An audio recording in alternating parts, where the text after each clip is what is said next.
એવું થાય છે ને કે તમે મહેનત તો કરો છો પણ એનું ફળ તમને નથી મળતું.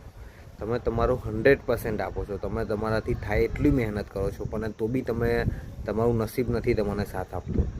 તો એવું થયા કરે છે. તમે એ નહીં વિચારો કે તમારું નસીબ સાથ નથી આપતું, તમે વિચારો કે તમે ટ્રાય કરો છો, તમે કોઈ પણ વસ્તુ કરવા માટે કાબિલ છો. કેમ કે તમે જ્યારે બીજ બોશો ને ત્યારે એકદમ છોડ બહાર આવી નથી જવાનો. એના માટે તમારે એની પાછળ એટલી મહેનત કરવી પડશે. તમારું એક એક ટીપું, બીજ પર લાગેલું એક એક ટીપું તમારી મહેનત છે. એવી રીતે ચાલો. કેમ કે આજે ને એને કાલે તમારી મહેનત દેખાશે. તમારે થોભવાનું નથી, તમારે હાર નથી માનવાની, તમારે ચાલુને જ ચાલુ રાખવાનું છે સતત. ભલે ને એને ઉગતા કેમ વાર નથી લાગતી, પણ આજે ને એને કાલે ઉગશે ત્યારે તમે કામયાબ બની જશો. તો તમારે એટલું જ વસ્તુ વિચારવાનું છે કે તમે જે રસ્તા પર ચાલો છો એને બંધ નથી કરવાનો, એને કન્ટિન્યુઅસલી ચાલેલું જ રાખવાનો છે.